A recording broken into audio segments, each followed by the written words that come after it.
So, for those of you who don't know me, which is probably most of you, I'm a saxophone player, but also a composer, and I live in Brooklyn, in New York. I have been there since 2009, and before then I was in London for 20 years, where I also met Stéphane Pavillon, who we had a class with yesterday, so we've been friends since then.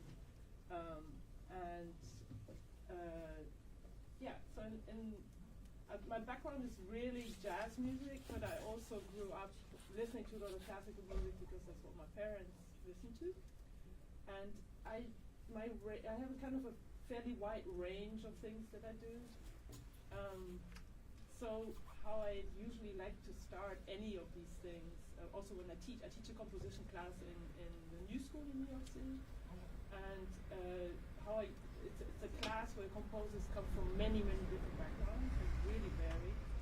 So what I usually ask all the students to do is to compile a short, kind of almost like a show reel, a short compilation of what they do, 5 minutes, 4 minutes, and I do the same, so we all have an idea of what our kind of sound world is like, especially because my students have to write for each other, right? So this is like, there's no better introduction than letting the musician curate their own little show reel.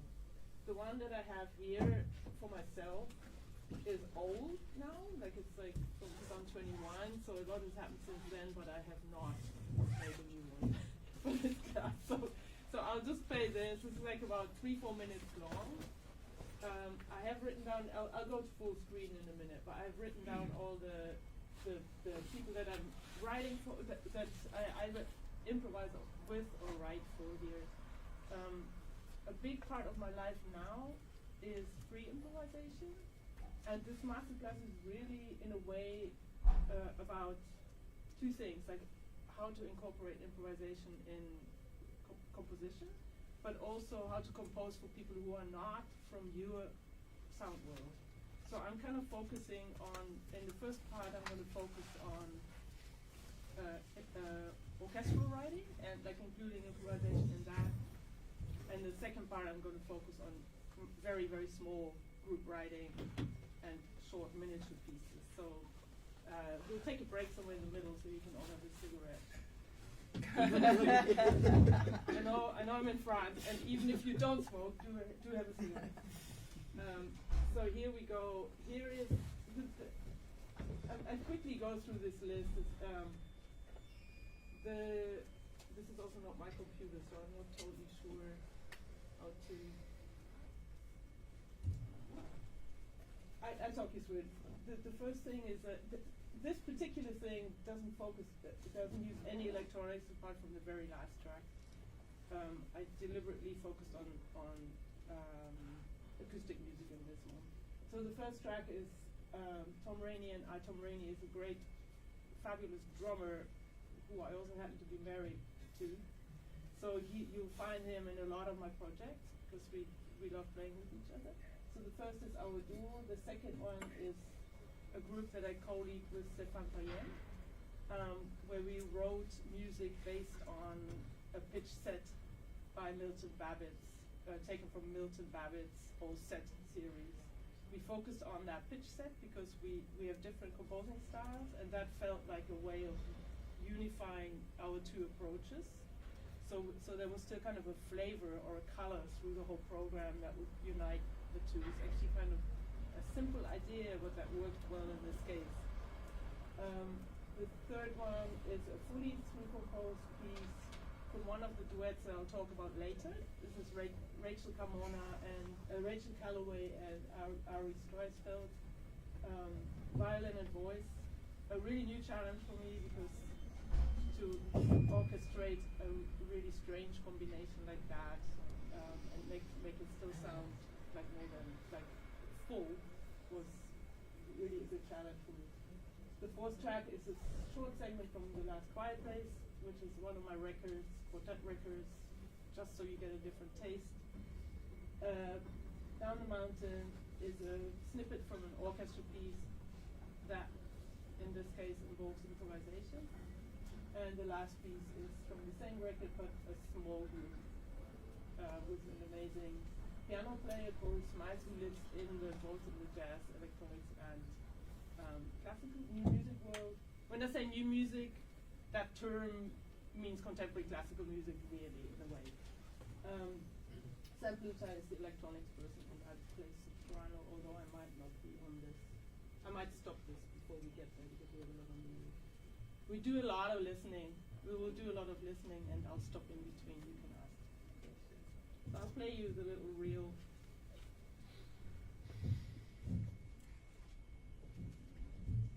Hopefully. Okay. So saxophone.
improvising with hand signs.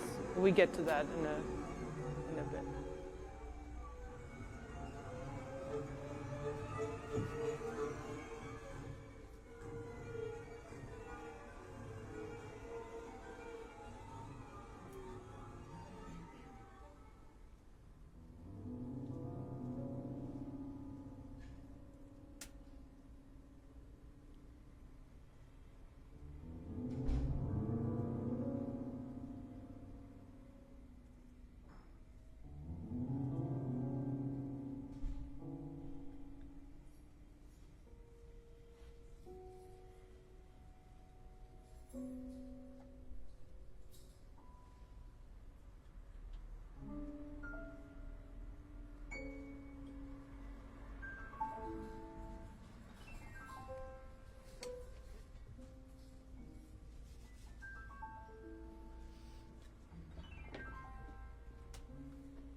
That was that. So it's just a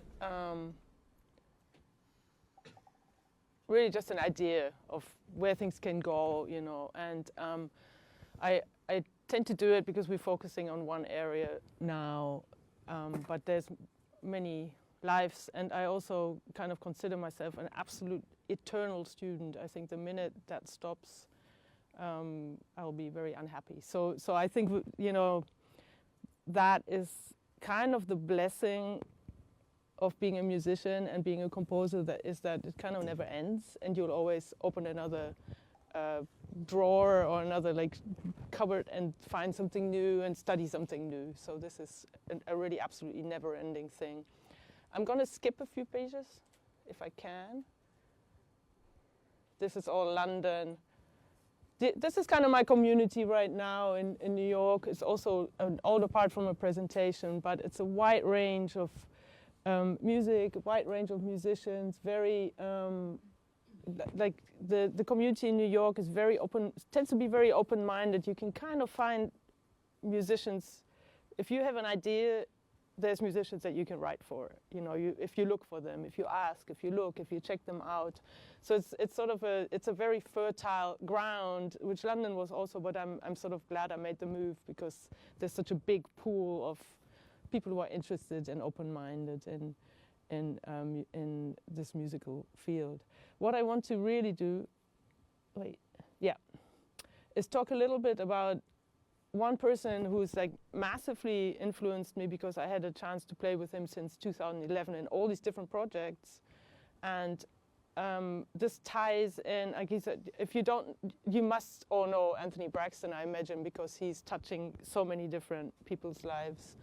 And he's really the reason why I even started composing for orchestra, I think, because he would always say, try and write for large ensembles, try and write for large ensembles. And I think when you write for large groups, you just have so much color at your disposal suddenly that it is very daunting, but it's also absolutely satisfying if you manage to get your hands on people who are willing to play your music. This I'm just gonna skim through these first few pages if I can. Yeah. I made this page just for you to see, for example, how somebody like Anthony Braxton, whose music is pretty abstract and who has an absolutely vast musical horizon, kind of like an American counterpart to Stockhausen, who has a similar, also a huge horizon of and huge kind of world of sounds. Anthony Braxton's own music sounds very, very different to, for example, people who have studied with him. But his reach is really enormous. Like, for example, Steve Lehman, who I think some of you have, whose music you have played on this great record that you made as an orchestra, was one of Anthony Braxton's students. Tyshawn Sorey was one of Anthony Braxton's students. Mary Halverson, you know, many of those people that you see here have actually been studying with somebody who opened their musical horizon and kind of burned down the bridges between different styles and the bridges between different, we have to be in the jazz camp, or we have to be in the improvised music camp, or in the classical camp. There is really, we can really open our creativity if we don't think that way. But to get kind of, for me at least, to get to satisfying results, you have to sort of immerse yourself.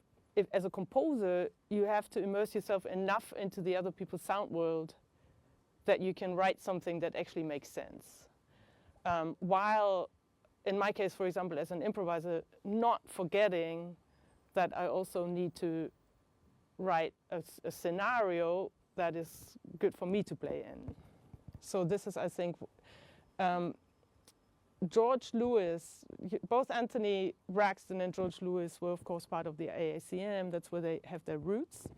And George Lewis is the person, he has a masterclass kind of situation, not masterclass, like a composition academy kind of situation, pretty much like this one, where he invites jazz musicians who want to compose for orchestras.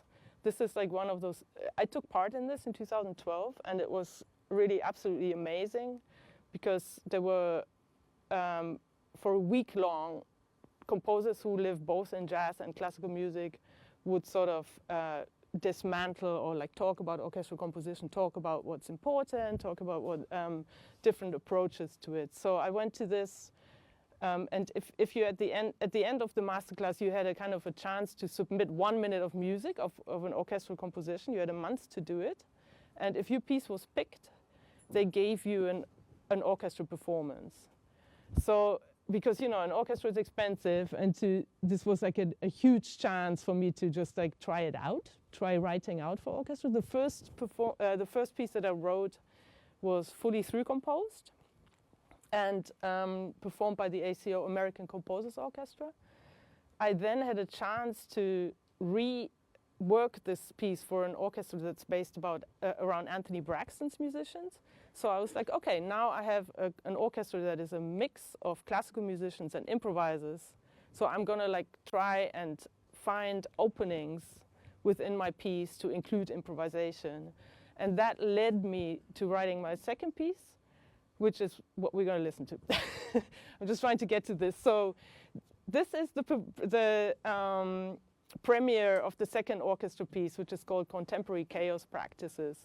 In that piece, my way around getting like, okay, we have a classical orchestra with a classical conductor. I want to include a certain amount of complexity in the writing because they can play that and they live there. But I also have a cast of kind of amazing soloists like Mary Halverson, Chris Davis, Nate Woolley, and I was playing too. So I wanted to make sure there's openings where they don't have to think too much about playing written pieces, but the orchestra is still not just like, oh, here we're playing a couple of backgrounds now and then, but the orchestra is involved in it, because I want to blur this thing of like, okay, here is a written piece, here's an improvisation. Often in the, say, like the traditional orchestral music, say from the 50s or 60s, where saxophone players would be like playing on top of string pads and things like that, a little boring for the string players, very lovely for the saxophone players, but kind of just one way of doing this. And I wanted to avoid that. I also wanted to avoid, for this particular piece, to just have like, okay, here's a jazz quartet. We're playing like we always play. And then there's these backgrounds that come in. So there's a kind of a sense of separation between the orchestra and the soloist. So in this piece, we're sort of trying to blur. I'm trying to blur this a little bit. To do that, we will listen to this in a minute. So you see here is like we will listen to two parts of this. Like one part is a part where, actually this is all the same part of the first movement. At the beginning, Mary Halverson, the guitarist, is the soloist. And the second part, I'm the soloist on soprano saxophone. There's really like three kind of strategies in this piece, in this movement.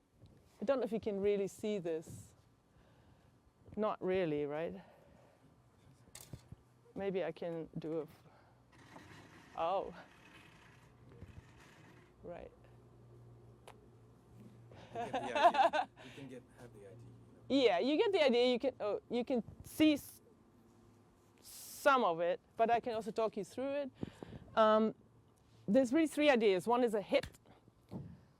One is a repetitive unison note through the whole orchestra, which opens up another field that is completely opposed. So in other words, hit, fast notes, then the whole orchestra is like, it's like opening another window and suddenly you're in a different world.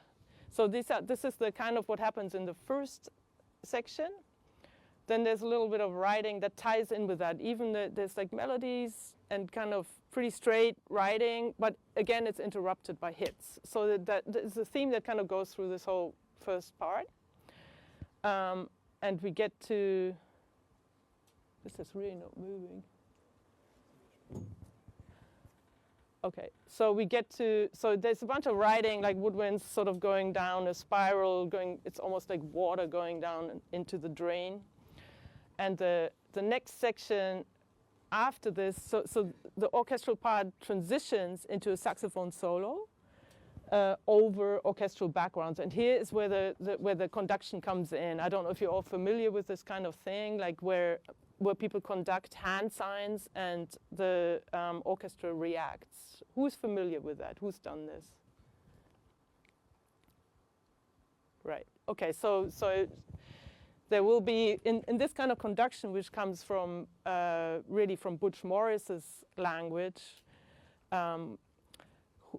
there's like signs that are very, very global sometimes, or quite simple, but it means like you can conduct in real time, so you can conduct backgrounds in real time.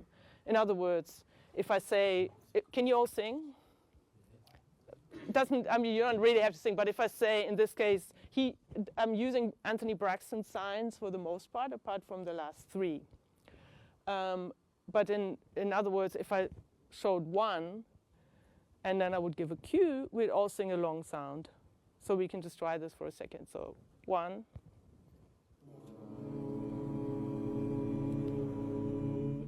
And then there's like signs that might modify this on the left, for example. Like you can see it, but there's, for example, a sign that does this, which means go a semitone up or go a semitone down. So let's do this again with starting on 1, and then I'll modify it with this sound.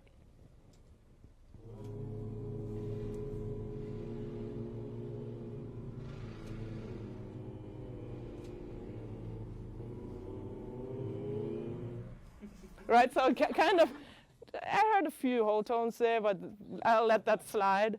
So in a way that's like there's very simple ways of kind of reacting to the soloist that way. So the soloist might generate something, or the orchestra might generate something, and we have something to play with. Let's do a hit just because we can. That would be short attacks that are always following the conductor in his language. Yeah, and then these are usually quite powerful. Yeah, there you go. So you get the gist. And in this particular orchestra piece, like when it comes to my improvisation, there is a few things that are fully notated. that are happening in the woodwinds and the brass. They're fully notated, but they have a random element. So in other words, you remember, like I was talking about repeated pitches. So this in a way comes back here in the bass flute parts and also in the trombone parts. They can place them wherever they want. Trombone 1 or flute 1 leads them, so there's just these entrances and these kind of random speeding up, slowing down.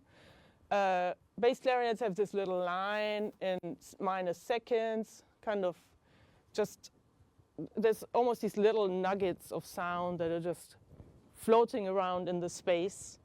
There's oboe multiphonics, there's bassoon, minor seconds. There's a few kind of written in backgrounds. The low percussion make these big waves underneath me, so there's always kind of a low sound going on because I'm playing soprano on this, so I wanted to go for this maximum range in sound.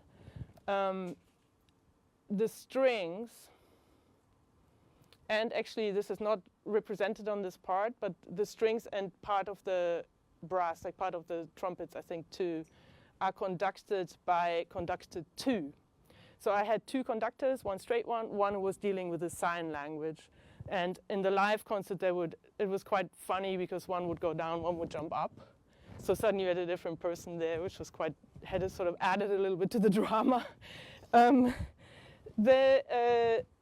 The string chord, I think what we ended up doing in the recording is that we let the first violinist, the concert master, subconduct the strings so that the conductor could deal with the rest of the orchestra. So we had yet another layer.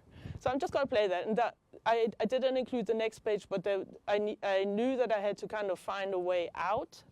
Like I needed an end to connect to the next part, because that's also hard to get out of an improvisation. How long can an improvisation be? How long should it be in the context of this?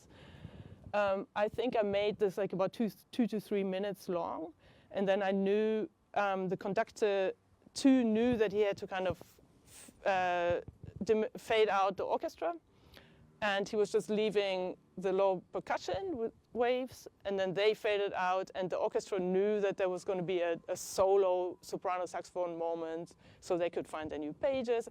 Sometimes it's important to build a certain amount of pragmatism into your music, as boring and uncreative that sounds, but it's actually quite important, especially when you're dealing with large groups, because you don't want 40 people to ask a question at all. There's like the rehearsals are precious, so you have to kind of think about building in a certain amount of, you need to be quite prepared and quite concise. Except if, some people don't, but need to be that. But I do. most of us, the ones who are not geniuses. So I will play this, starting with a solo with Mary Alverson. And then I'll open the room up for questions.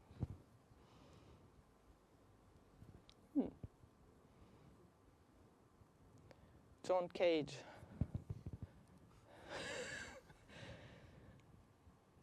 Let's try this.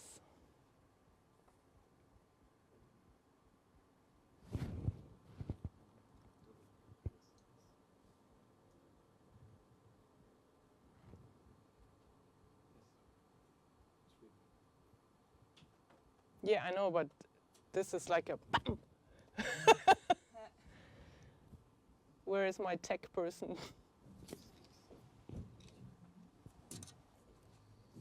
Maybe I accidentally.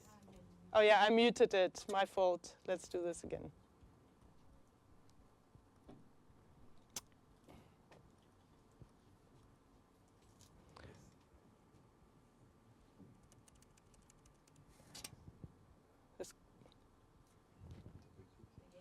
Oh, double.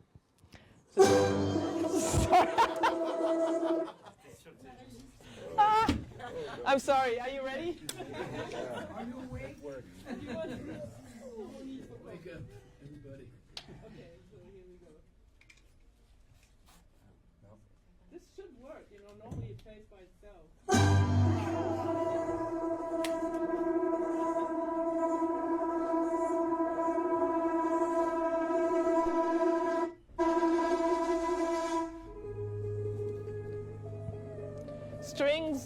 are bowing the tailpiece of the instrument, so the black thing that holds the strings. I don't know where you're all coming from, if you know them.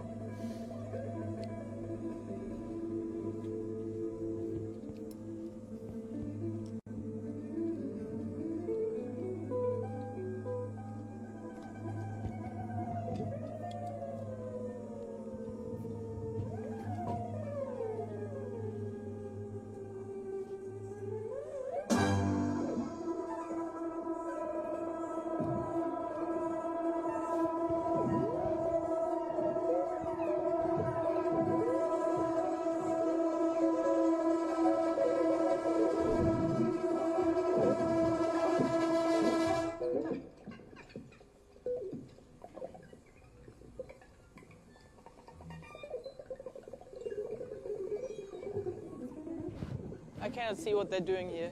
I think they're playing on the wood, slightly different color.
This is all still written, so it's another kind of tear in the fabric and everything is like, woo, kind of going down now. I can't change the score because then the music stops.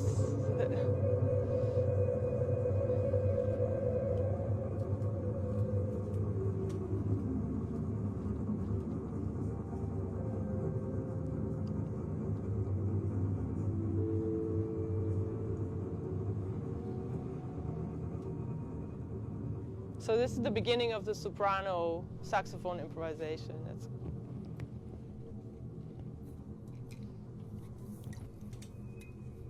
There you go.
So now the orchestra is out, slowly getting out.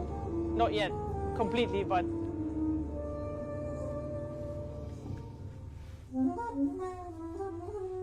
percussion is still there. There's like a little bits of bubbling, but they know that I'll be there by myself. They have time to turn the page.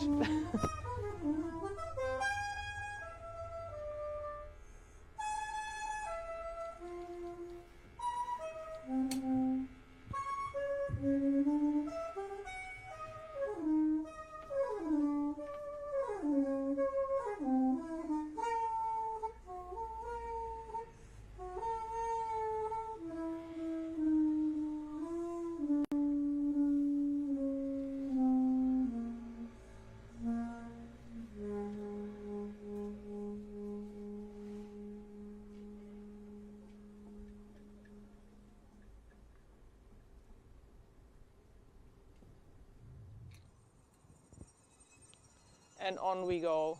So now we're basically back in the composition, which I'll stop. But here's just for you to see it one more time, badly.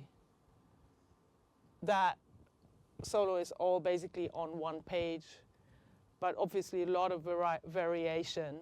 So like we played another time, it'll be very different. All right, I'm gonna stop here and see if anybody has any questions about all of this.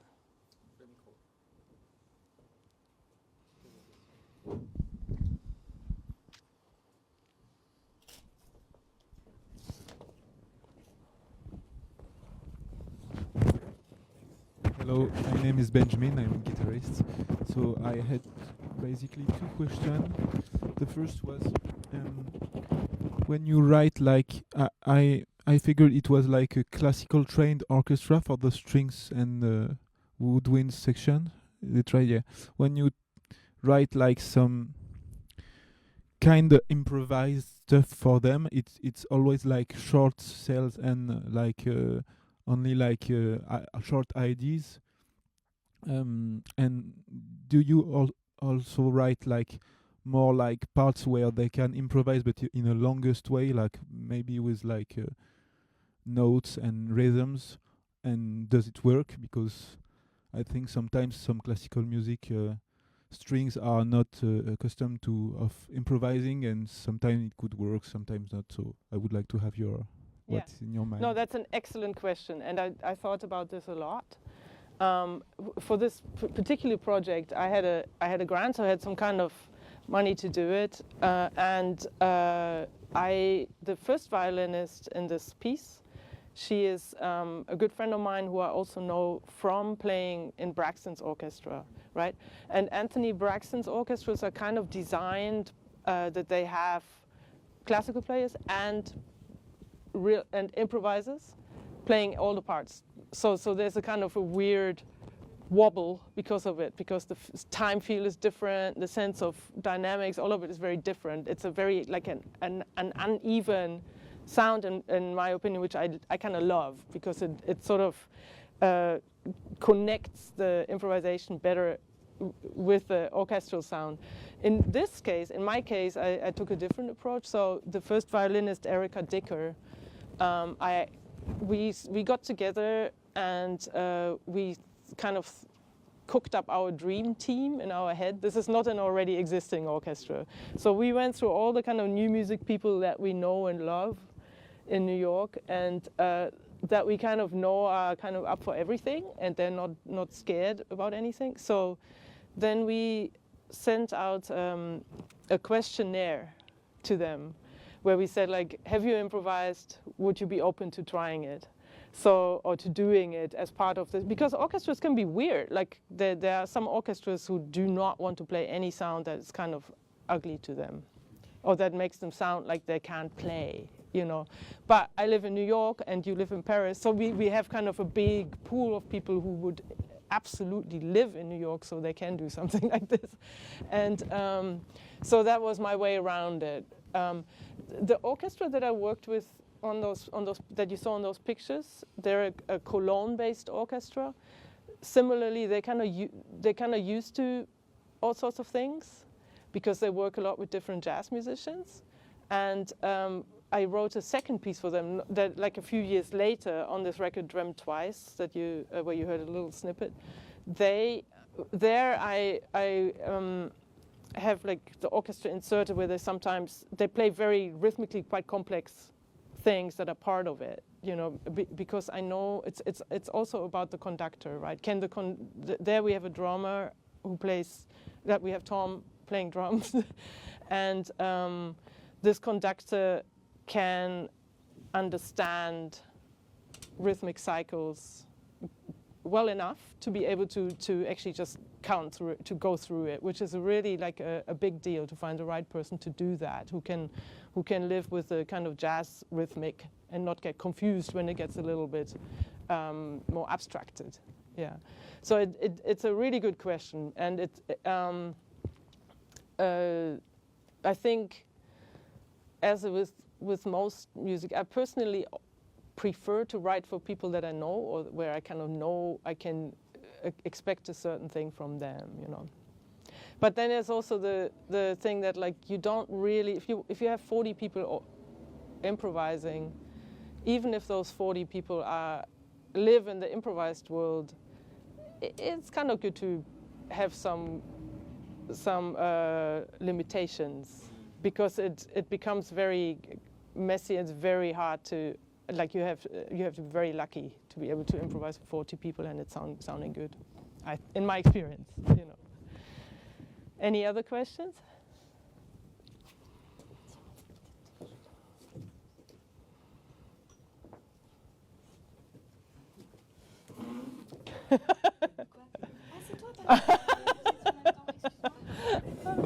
We've got to get away from this hot oven here.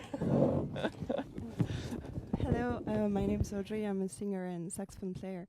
And my question is about how did you start, when you started writing for large ensembles, how did you get to understand the kind of texture you could expect from all the different instruments that you don't play? Did you start the technique? Did you sit down with musicians? Or did you give, like, ideas of textures and see how they reacted? How did you? Yeah, so that's also a very good question. I think, like, if you want to write for new music musicians or classical musicians, you have to do a lot of study of the individual instruments to get a good color. Because if you don't like, for example, for a string instrument, if you don't put in where you want it to be played on the instrument, or like, they have so much color at their disposal.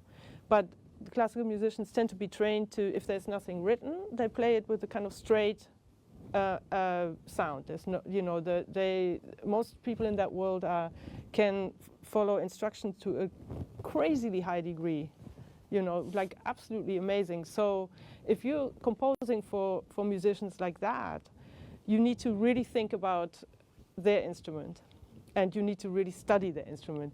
And if you don't know the instrument, like in my case, for example, like I remember the first time I wrote for koto.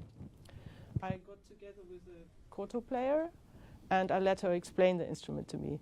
And you know, if you have friends who play an instrument like that, great. If not, you can try and pay them something, you know, so for their time, etc. But it's really worthwhile. Like if you don't know an instrument, get together.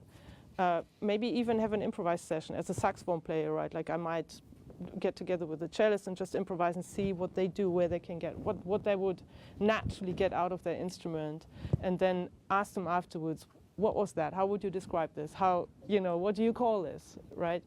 And then on top of that, especially nowadays where you have access to every score online ever, just look at scores. So for example, if you listen to a piece and you're like, oh, how do I get this like beautiful thin string sound? Look at the score, single out that moment and go like, oh, okay, it's a leather mute played totally at the bridge, you know, so that you can kind of like, you can have a sort of sonic library almost in your head that you can access, you know. And I'm learning this all the time. Like every time I write for a new instrument, I kind of I do this thing like I feel like I front load, meaning like I listen to that particular instrument a lot for a while, see so I really have the sound in my instrument of the instrument in my head, and then I take a break from that. And when I write, I don't listen to it anymore, so that I don't get too attached to a certain piece or a certain sound of somebody else. Does that answer it? Yeah. Yeah. Hi, I'm Stephen. I'm a saxophonist too. So my question has to do with the improvisation with the hand signs. There's more of that. So it seems like some of it is just like really straightforward musical terms, and then when you get towards the bottom, you get things like very subjective, like ugly and beautiful. Yeah. Yeah. So like, how does the communication happen? There's like notes underneath the actions. Does that help like at least solidify a bit more communication before you make the hand sign and they do the thing, or is it like every time that happens, it's almost completely different?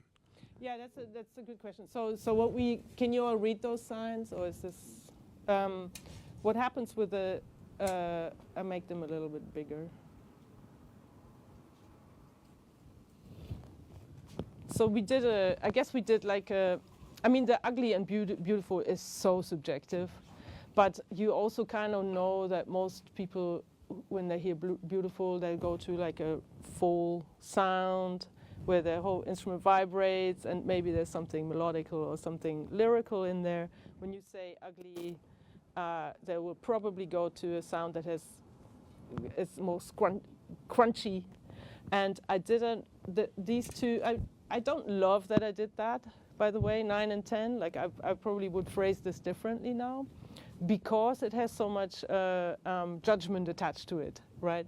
But in a way, it's also very, very global, so everybody sort of understands. They have a freedom to to interpret this in their own way. I want to leave the orchestra a certain amount of self-determination, right? So I don't want to be this top-down person the whole time that goes like, ugly means this, but like there's a sort of a sense of like, okay, here we have a broader term that is just limited by your own imagination. You go into your own imagination for it.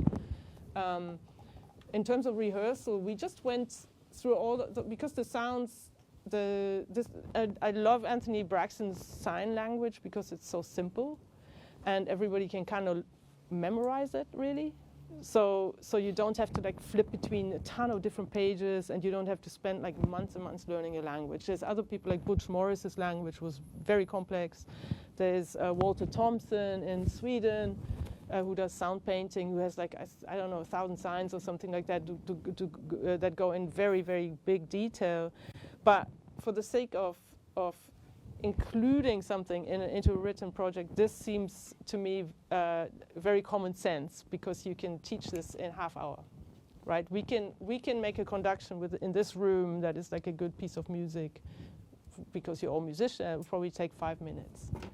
So in the rehearsal we went once through all the sounds, and then we played through we just kind of talked through the hand signs. We did a little like improvisation based on it a couple of times, a couple of different approaches, and that was it. And the people were up. It took half hour to get the whole orchestra ready to do this, you know. So it's in a way a simple, to keep it simple. There's something to be said to keep it simple. Sometimes when I teach compositions, I ask my students to find 10 of their own sounds that they would like to use. Like, really think about your own music. It's a good exercise. Really think about your own music. Figure out what is important to you. For example, if I made my own conduction, I would probably need to have a rhythmic element. So I would probably have a kind of thing that has a beat, and then maybe I would have a sign for, okay, 4, 5. That means we play 4 over 5, something like that. Like, so that there is a rhythmic element to it. That would be one of my things that I would include, for example. But it's a really good exercise for yourself, like an inward-looking exercise to figure out what you might need in your music, you know. Something else I wanted to say about this that I now forget. Yeah, there's a few very helpful things in here. For example, this brings me a little bit to, I forgot your name, but to your question. There is a sign here that says, it's this sign, like unscrewing something, and that means deconstruct. So say like, for example, you have I've asked an orchestral musician to play a solo. So you're playing your solo, and then I'm asking you to deconstruct it, or anybody in the orchestra to deconstruct. Then you have more freedom, but you know that this has to be based on the material that's already there, for example. Yeah. Any more questions?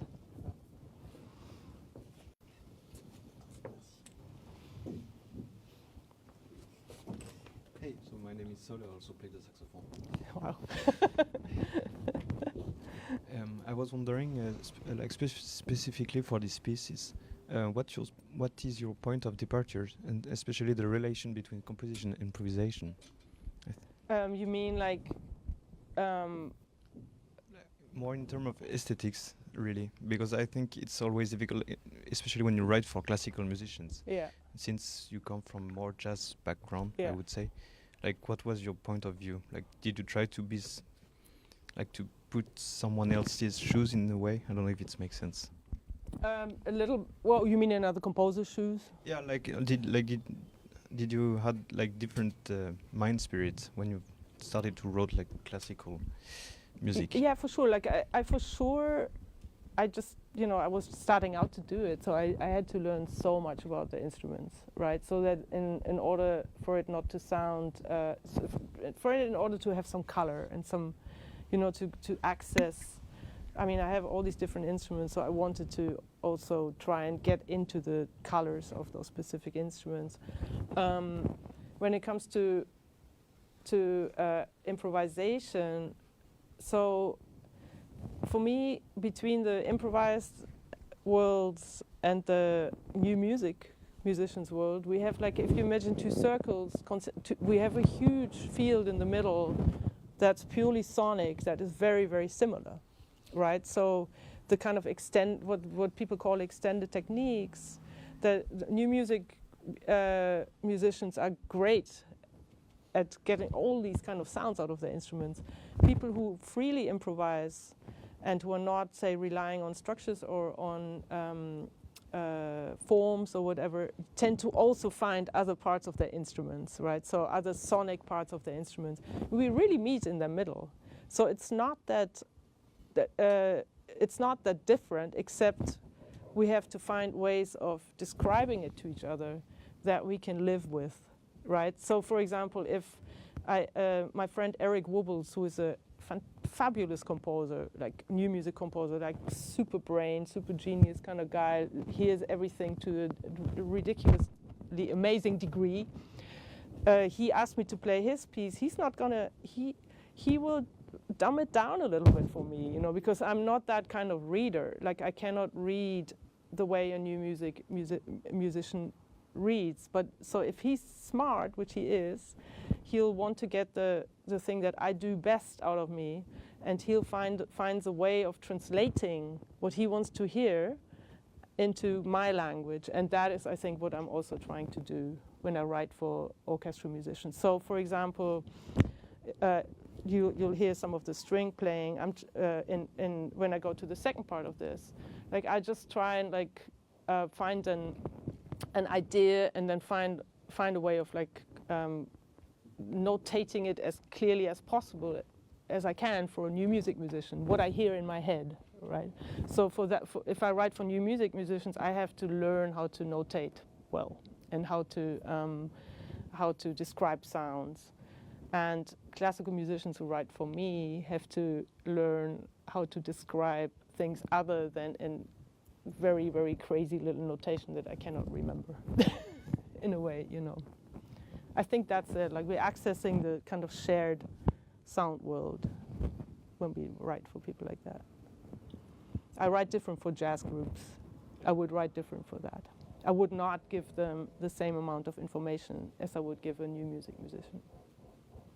Because we live, in the improvised world, we kind of live in a place where we let the music come to us, right? In the worlds that are more notated, it's less so. It's just a little more fixed. The jazz world hovers in between, I think. Are you all smokers? Do we need a 5-minute break, or should we keep going? 5-minute break? All right. Yeah. Which ties into it indirectly with a kind of large ensemble. So this grand groupe régional de musique improvisée libre, I think, is what GRIL stands for. They are like a Quebecois ensemble that is really, really mixed background. So some people are classical musicians, some people are noise musicians who don't read a note of music, but are great musicians. Other people are sort of in the middle, and there's some people in there who maybe grew up playing classical music, but are like, I will never want to play a piece of written music again, I will never want to play a note again. And there's this like little collective who lives in the middle of nowhere in Rimouski in Canada by the Saint Laurent River. Beautiful nature, nothing around apart from this like small fisher town. They live there and they rehearse together a lot. They play very well together. They're very democratically run. In other words, they talk a lot about each other's aesthetics. But they have a sweet way of playing with each other. So they've commissioned me a couple of times to write a piece, and for them, the best way to work is like to use word scores. So really simple descriptions of what you want to hear. You rehearse the individual sounds, you know, until you kind of get to a point where, like, yeah, this sounds good from the outside, because that's kind of what the composer, when you don't play with an ensemble, you kind of listen on the outside, because that is actually where you get the best sound. And what I do in these ensembles, I smuggle in a little few through-composed pieces that float in and out, but most of the group is not playing them.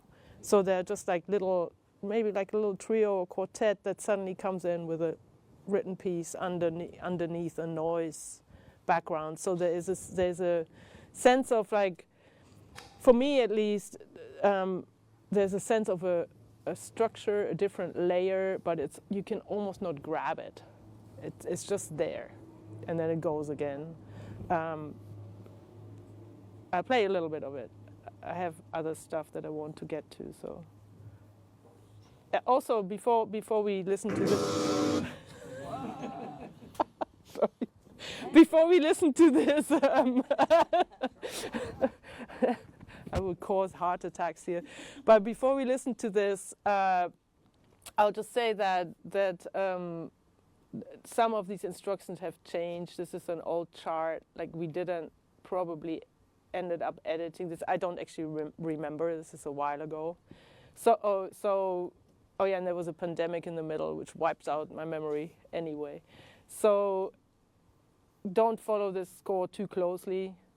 And I might not even play all of it. It's just a kind of another way of organizing music. That's how I think of composition, like Varese did, like you organize sound. And here we go. Sorry. Oh, double click.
This is where we cut out 3, we went straight to 4. But anyway, I didn't want to stay there. I just wanted to give you an approach of, like, you know, you just kind of have to, I think, to get the best results out of musicians is to come somewhat to them, while also bearing in mind that you're still the composer and you're like wanting to get your point across. That's kind of the big balancing act that we have as composers. This is what I really wanted to get to, because this is like a recent project that I'm very attached to and that I've been working on for 3 years now. This is the first time I'm actually not playing saxophone on something, but I'm just writing for other people. And the project is writing. This is Erika Hunt, the poet. Oh, I'm not used to this. The poet is Erika Hunt. She's an acquaintance of mine who is married to a saxophone player that I know. So we hung out at parties sometimes, and then always got into really good conversations.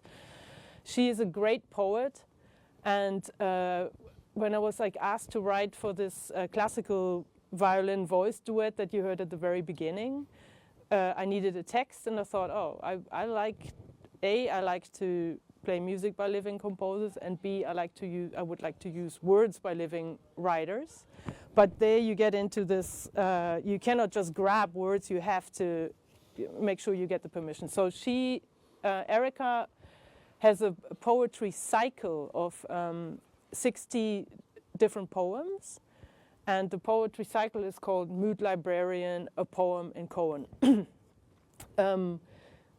koans are like Buddhist riddles, really. So they're little poems that you can meditate on or you can ponder on, and they often have many different meanings, or you can they become kind of meaningful in the way you in a very personal way. You can. So my I ended up writing miniature pieces to all of those poems. So there's 60 miniature pieces for 4 different duets, and I chose the duets. I put this page up here because you can see that, like, I'm scribbling all over the place. I have notebooks absolutely everywhere, and like little pieces of. I have always a book in my bag, for example, that I scribble in. These are the different duets I ended up picking. So Sara Serpa is a Portuguese singer that I also work with, and Matt Mitchell. Do you know who Matt Mitchell is? Yeah, so he worked with Steve Coleman, but also has some great projects of his own. He's really like a fabulous piano player, improviser, but also great, reads anything too. The second duet you already know, those are the 2, the violinist and the vocal. The third duet is Faye Victor and Mariel Roberts. So here is this is like a duet where they had not really played together. Mariel Roberts lives in the new music world, but is also a great improviser. And Faye Victor is an improviser stroke jazz singer who really came out of blues. Like that was her first, her kind of starting point. But she also lived in the Netherlands, so she was part of this kind of crazy improv scene out there. She's also part of the ICE Ensemble in New York, which is a new music ensemble that tries to broaden their approaches, you know. So she composes for that ensemble too. She just did a really great Herbie Nichols project, where she put words to pieces by Herbie Nichols, really worth checking out. And the fourth duet is Theo Blackman and Ben Monder. Theo Blackman, this duo is just a duo that I heard many times, and I love what they do. So I was like, okay, this would be just amazing to compose for. These songs, to me, what I try to do is, meditate on these poems, see what they bring up in me, and as the overarching title of this poetry cycle is Mood Librarian, I kind of felt like, okay, I can either go for the meaning of the poems, but I can also sometimes just go for the mood that it evokes in me. You know, I immediately had this like image of there being like a big wardrobe or something with drawers, and each drawer has a mood in it, or a library of moods, you know. So here we go. And what I also try to do is kind of limit myself to 1 or 2 ideas per song, and really like crystallize, okay, what is the idea behind this now? What do we have here? You know, what do we try and achieve, and how does it tie in with the words, wherever I could find a way of tying it in with the words without being like overly programmatic. So I'll try and play as many of these as I can, and I'll ask you, you can ask questions in between, or maybe after each duo, I don't know that. They're very short. So the first one, the lyrics are always here, all morning to get there, and then in an agitated state. To me, it was this kind of like the bizarre kind of warping of time that sometimes happens, right? Like, so you're going to the airport, you're spending like hours and hours there, you're really like, it's a very, very long time, but actually you end up being very stressed. And there's this kind of sense of urgency, and this kind of, when you come out of, when you actually land, when you're actually at the arrival point, you end up as if you've been running around the whole time, for example. So that was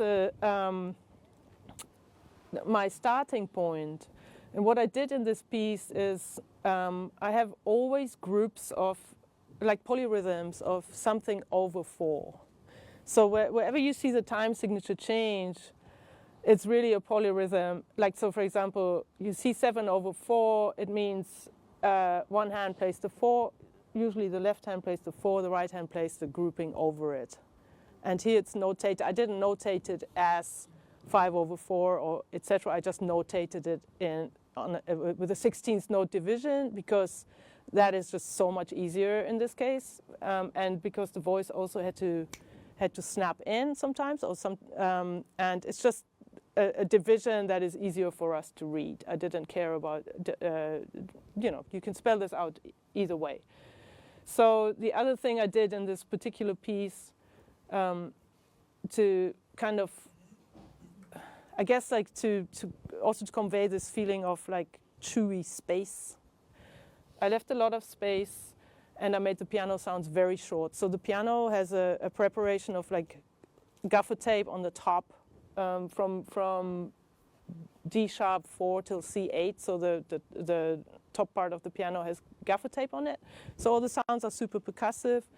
And at one point, after she sings in an agitated state for the first time, here, I'm asking him to press the pedal down and never take it off.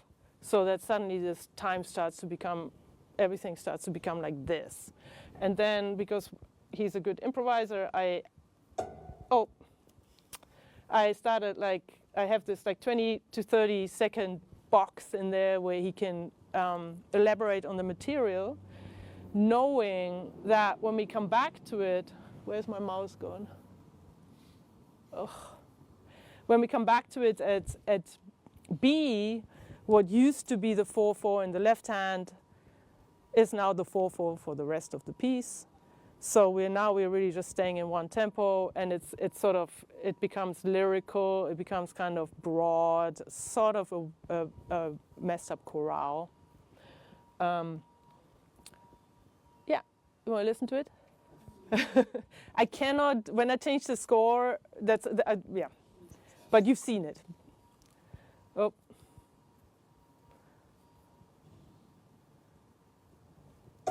Oh. I think there's just a lag, right? There's a delay. Like when I'll try it again.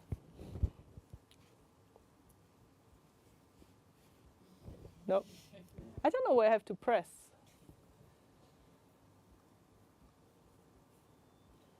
All right.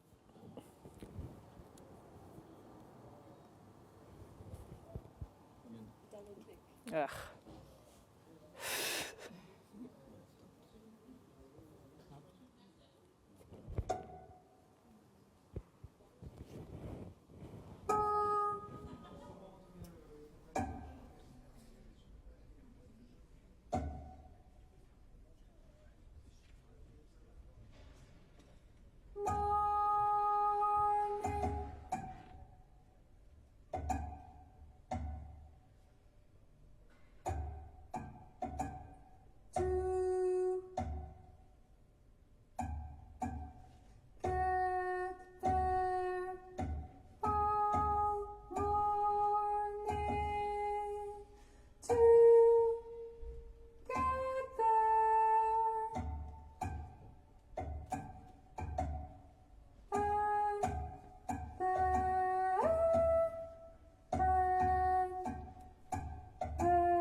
As well, 2 changes in color.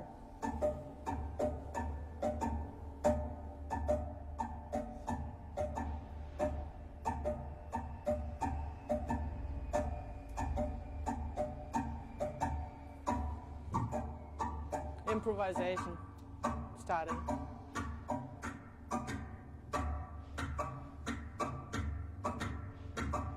He was only allowed to improvise up there in that sound space.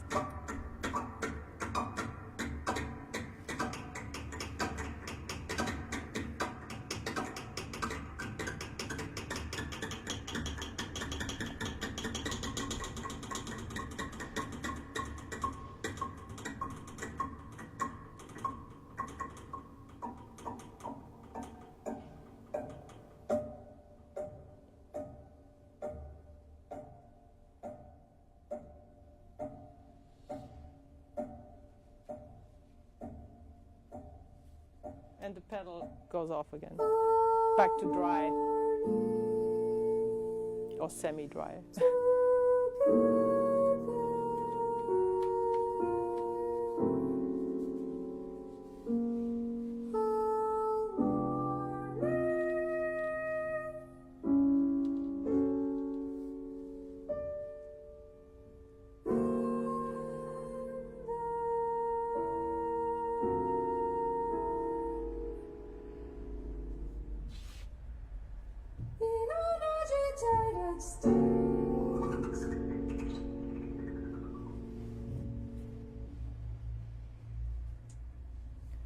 I'll go through all of those because they're so short, and then I'll ask so we can do each duet at a time.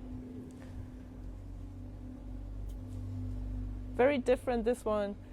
The lyrics, noisy eyes as the mind races.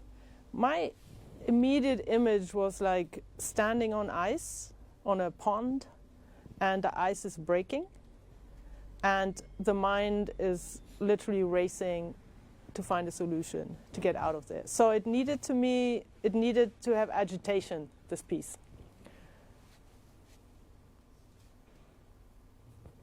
Oh, double click. Noisy eyes. Oh yeah, was going to quickly talk through it. So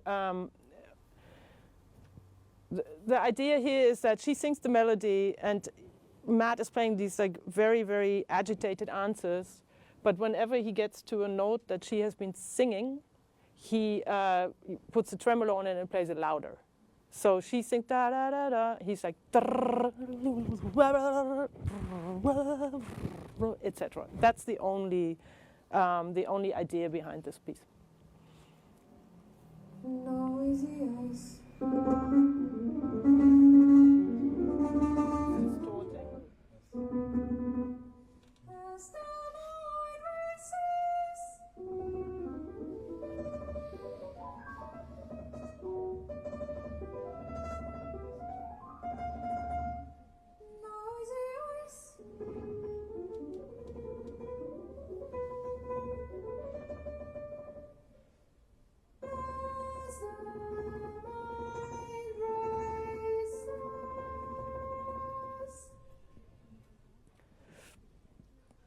And the last one, they're like, I have 4 actually. There are 15 of these, but so they all try to be different. So this one, number the formula for unworded feeling. Didn't really know what that meant, but the word that struck, the mood that struck me was unworded feeling. Trying to squeeze an unworded feeling into a formula. So the word number and the word formula to me seemed like a juxtaposition to feeling. And I was trying to use pitches and kind of rhythms and things that are kind of the same but not the same, sometimes expanded, sometimes contracted, but hanging together, and have the melody and the piano sort of weave in and out of each other. So the piano tends to double the vocal melody, but it also weaves around it, and they have to hook up. So whenever you see this kind of like down, this line that goes down, that's when they rhythmically hook up. Polyrhythms to further kind of destabilize the melody. So I use a lot of polyrhythms. And my music tends to kind of wobble a little bit because of it. Even when it's in time, it almost sounds like it's not fully in time. Like it just, and I use a lot of these kind of like, what I call it like micro resolutions. So you have something that is like seemingly out of time or seemingly rubato, but it's not, and then it suddenly hits something together. Like suddenly you're snapping back into time. So you're having this kind of weird stretch and focus. And very small in and out the whole time. This, I think, is influenced by playing a lot of improvised music, where that tends to happen.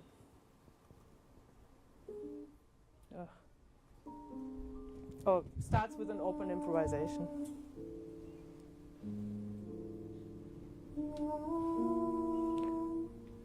And she doesn't sing the first line of lyrics, but as it happened, she forgot. And but I loved it. And the lyrics are the same all the time. So.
That. So yeah, here's the second page. So there's a little like development. It gets more active and then it dies back down. And there's one last one, just to show like a breadth. So this one uses ebows on the piano strings. So we're kind of setting up a drone, and then Sarah sings like because her voice, like I had her voice in mind for this because she's such a still singer and such like she's like not over emoting things. So I had her sing these very, very still notes to create beatings within it's almost like a sound effect. So she's creating beatings within this field, and then there's a little line just at the end. And the lyrics to me, nothing so manages me like my own fears.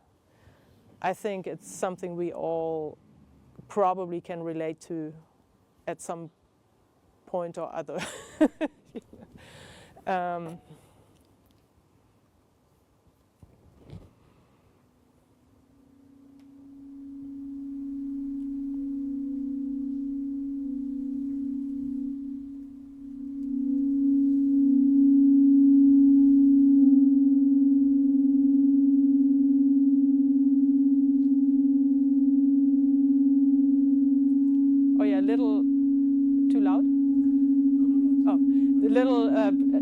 You can see here like stroke strings between pins and wood lightly with tips of fingers, so it's a very quiet inside piano texture.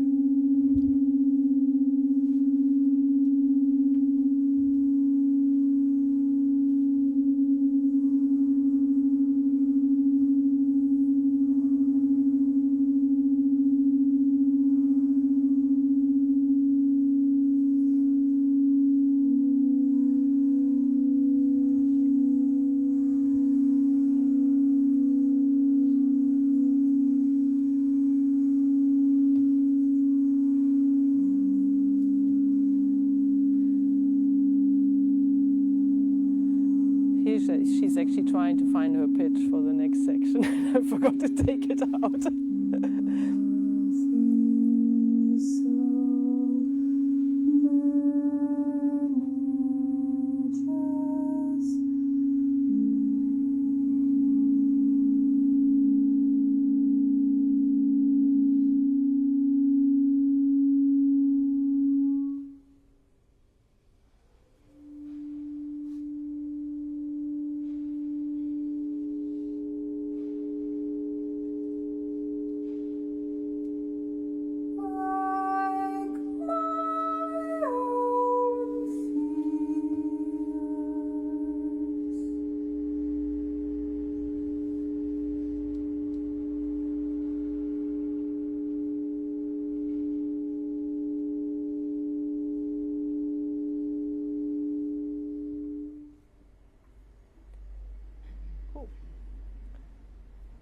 any questions to this? Tout le monde sait ce que c'est un ego. Everybody knows what an ego is. Oh yeah. Oh, good point. Can you explain it? You probably can better, or guitarist. It's electromagnetic, but It's a small device that creates a magnetic field, and it moves the string. The string vibrates. so it also has this like. It almost has a sine wave quality to it, to me. So there's like when it has this like super still and kind of somewhat cold vibe for me, which is what I wanted for this song, you know. Any questions? Yeah. Yeah, I have a question about your melodic, maybe harmonic language. Maybe first very small questions, and then after another one. The global feeling to me of what you showed us is that it's there's a global atonal feeling, maybe almost strictly dodecaphonic sometime, maybe not so strictly, but at least you can hear it, and I was looking at the scores. You don't have lots of repetition of pitches, like almost in dodecaphonic music. And so, am I right that saying that? Definitely to a point, yeah. So my question is do you do that on purpose, or do you let this kind of feeling emerge, and maybe if something which has a more strong sense of tonality in a way emerge, do you let it come in? Or, I mean, what's your position about that? With that feeling of dodecaphonic, or I don't know. Yeah, I mean, I use that word with caution, the 12-tone word with caution, because I definitely do not follow this thing. But what I do often do is I figure out a pitch cell or a 12-tone row. So that's where this comes in. So that I have a kind of like a basis for a piece. Like if I want a piece to employ like melodic lines, or like most of my thinking, I think, is contrapuntal, like melodic and linear, probably because I'm a saxophone player. So I often, for example, for this, obviously not for this, and for this, I had a kind of tone row that I was using, and then I play around, because I'm coming from improvised music. Sometimes when you use writing that is too static, so where there's a lot of repetition, if you then include free improvisation, it creates this kind of thing. Oh, here's a block. Right, so when I try and include free improvisation, I try have the writing mirror it somewhat. So in other words, I won't do a lot of exact repetition, but I'll do something that feels like it's either deconstructing what I've already done, or it's what I've kind of set out as a motive, or I use different permutations of a scale. Right, so for example, say like. But that still has a similar, say for example, I use this.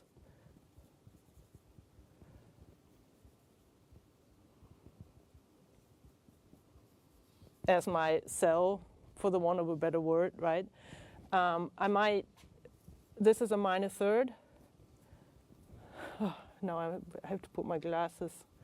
This is a tritone, shouldn't have used this. I use a perfect fourth. So perfect fourth. Is there and then say a major second, right? Am I wrong? Oh, I'm so sorry. I meant to do, I'm reading almost like going into bass clef now. So F, A flat. That was, no, it was okay. You wrote M3. Just wrote 3. Oh, I did. It's funny, I'm standing too close to it. So this is like, say, this can be done with longer scales, with longer rows, with whatever, right? So there's a way of like making scales out of this that are kind of the same but not the same.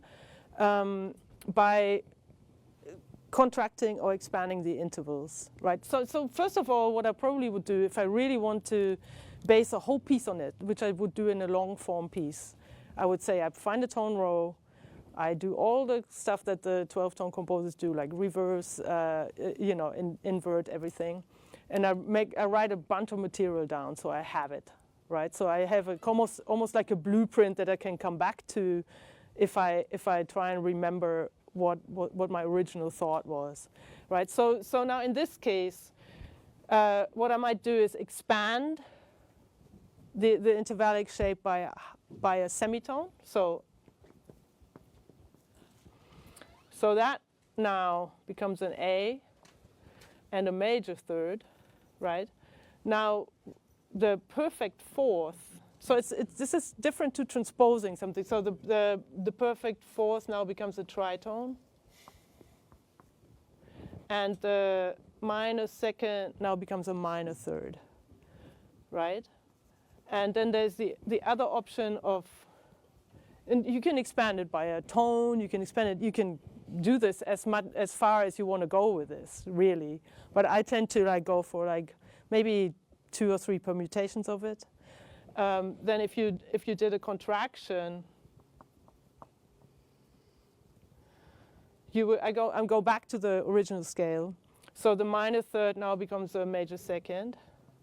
And correct me if I'm wrong, sometimes I'm so then the perfect fourth becomes a major third. And the major second becomes a minor second, right? So if I play this now,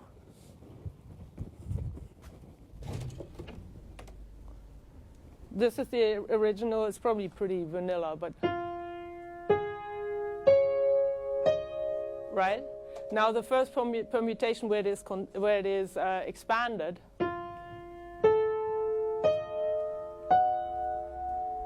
and where it is contracted.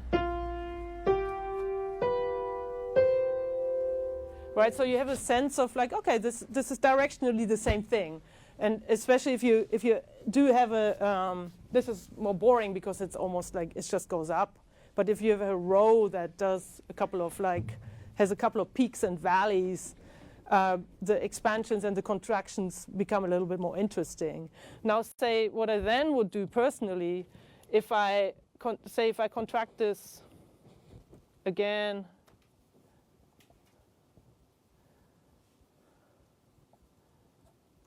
Probably getting wrong. Yeah, so here, this is what I wanted to get to. So now the minor second would become a unison, right? Like if I contracted it by one more thing. So if I write down a bunch of those, what I then end up doing is, or have sometimes done, for example, is eliminate the doubles. So now you have scales that are different lengths, right? So if you use 12 tones and you expand and contract a couple of times, you will come up with quite a few doubles. And what I have done, for example, for this band that I was talking to you about, Lilith, sometime in one of the pieces that I wrote for them, I ended up basing the form on this. So, okay, here's the full row, 12 bars. Then I come up with a row that maybe has only 7 notes, so I make it into 7 bars. To create long forms, I sometimes directly relate it to something as abstract as that. And that is, occasionally that's really just for myself. So I have an anchor and something that brings me back to the piece, because I don't know about you, but sometimes you're in a piece and you're just following your intuition and it kind of goes all over the place. So it's not bad to have an idea or a thought that's behind it, or a scale that makes you be able that you can come back to and relate other parts further down the line to, especially if you write long form compositions. So that's kind of does that help the? Yeah. Any other questions to this set? Otherwise, I move on to the other instruments. You write your own music on the computer, like with Sibelius or Final? I use Facebook.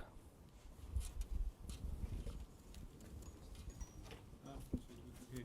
So, what software do you use to write down your music? I use Sibelius because I lived in England for a long time, and all the coders were Sibelius is an English company, so that's what I got used to.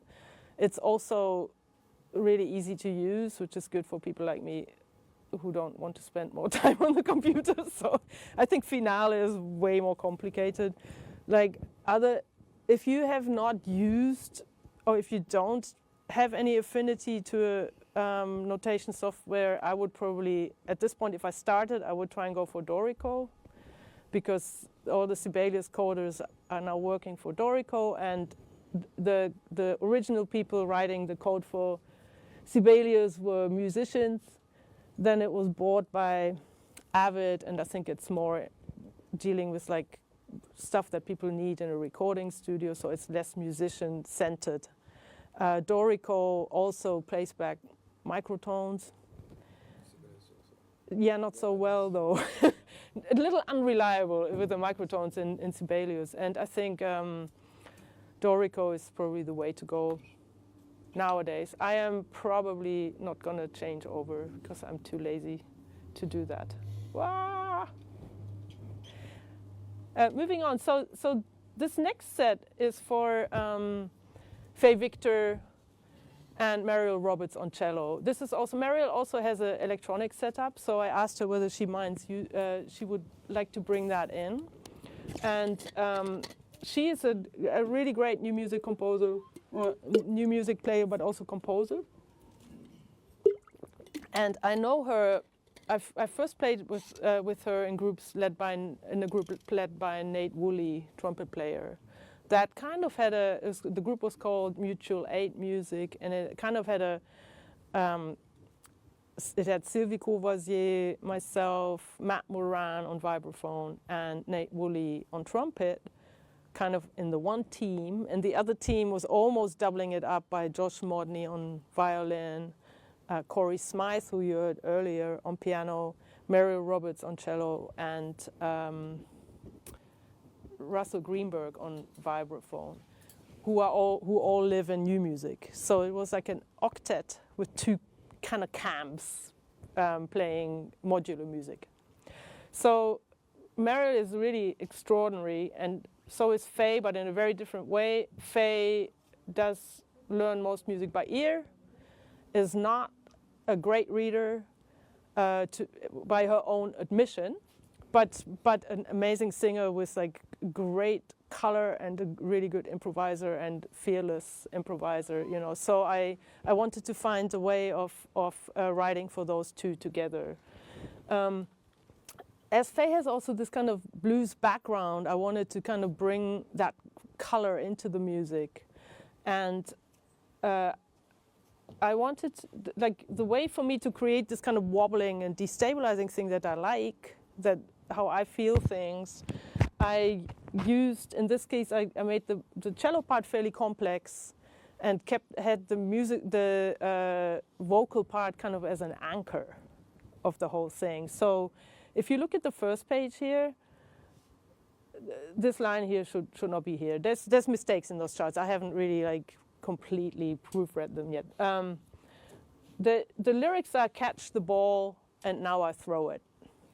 So the first part, I have them question and answer, but in quite a fast way. So it's like and never together. The material that I'm setting up here at measure 5, then becomes some sort of a weird bass line under in measure 9. And this is really something like, you know, how you sometimes can grab gestural ideas from somewhere. Like for me, hip hop, for example, is like can be a perfect example of like something being very, like, have a very stable hook, and you have something really bouncing off it, and the beat becomes very big, like the beat between those. It's not clinical.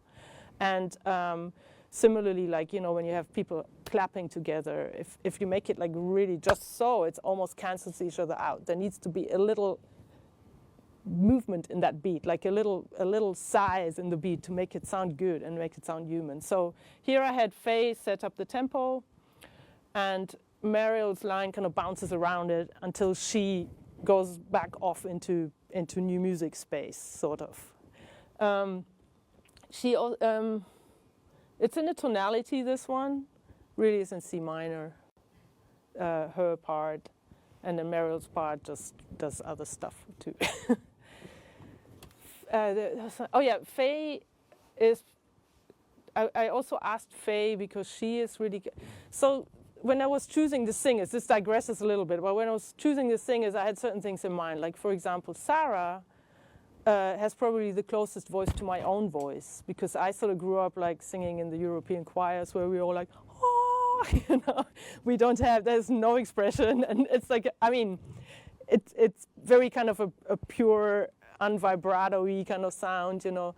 But when I heard, for example, Erica read these poems, Faye was the closest singer to what I felt Erica would sound like if she sang. So I asked Faye to do it also for that reason. Here we go. Yeah. So much.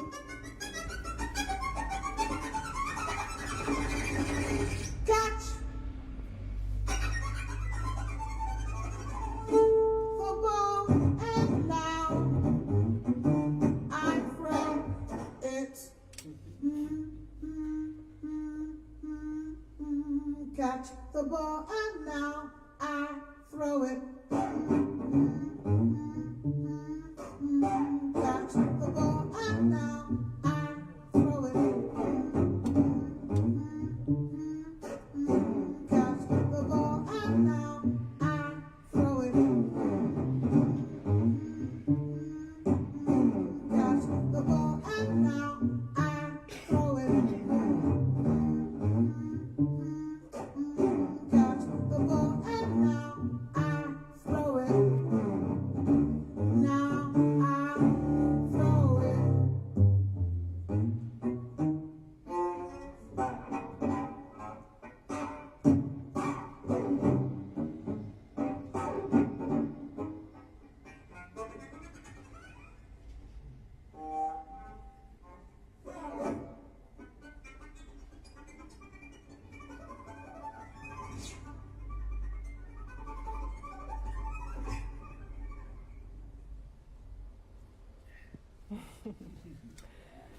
So that's number one. This number two is a word score. So broken glass subsumed into the bottle. Glass. I just thought of glass. This is and glassy kind of high-pitched, crunchy sounds, almost like broken glass, walking on broken glass. So this has a kind of programmatic side to it. Here, I asked Faye to just sing the lyrics however she wants to sing them. I gave her a sort of a rough example of how I hear the time or the rhythm of it, but I also said, like, if that's not what you feel, do your own thing, you know. Just for a very different. And it says here, Mariel uses her electronics to loop this bed of screw dab sounds. So screw is the end of the bow, the metal thing. So she's like dabbing on the strings, but then also she's also having a collegno layer, so the wood of the bow where you just hit the strings. And I asked her to kind of create a bed of it electronically, like by looping several layers of this. And I say here glassy harmonic scribbles, but we changed this to some tiny glisses in rehearsal. I just haven't corrected the chart. This needs to be louder. Sorry.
Oh, here come the glassy harmonic scribbles.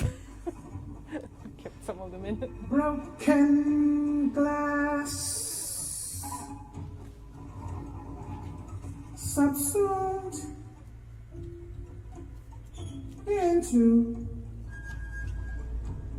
a bottle. Broken glass, subsumed into a bottle.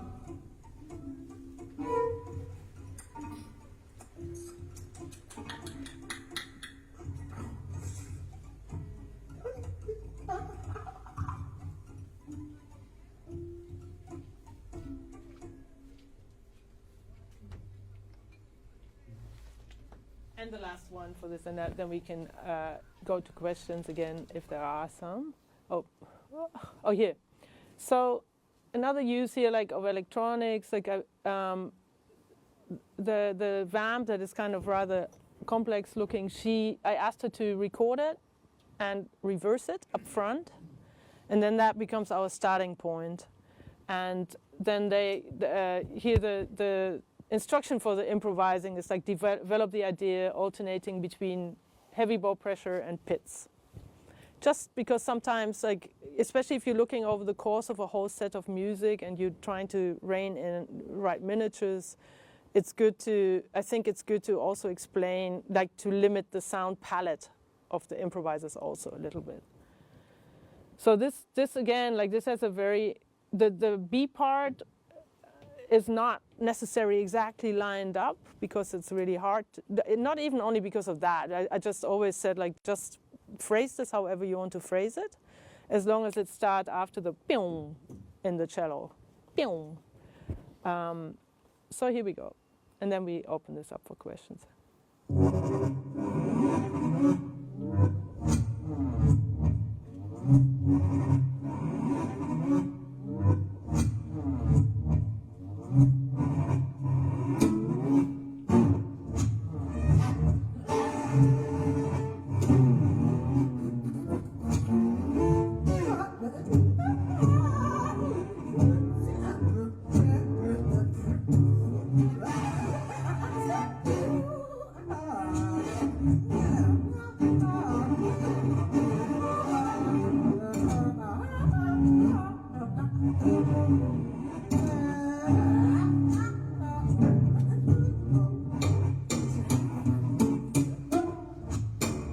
Personality waiting, perform, not created.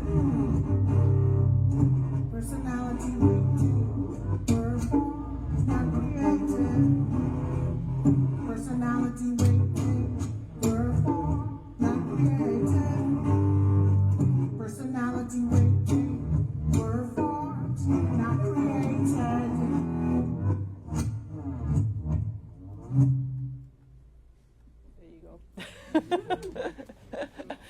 Any questions to this set?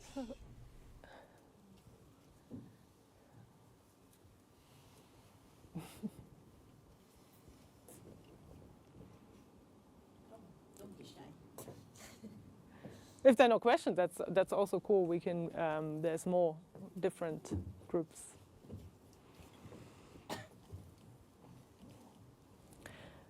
I'm going to go on to. Oh, okay. Yeah. Yes, my question is about why, in what purpose, what's your goal when you're using improvisation? What I mean is that it seems that sometimes the written materials in the global feeling it gives can be close to the global feeling an improvised material can give, and the other way also. Yes. The improvisations you provoke, you intend,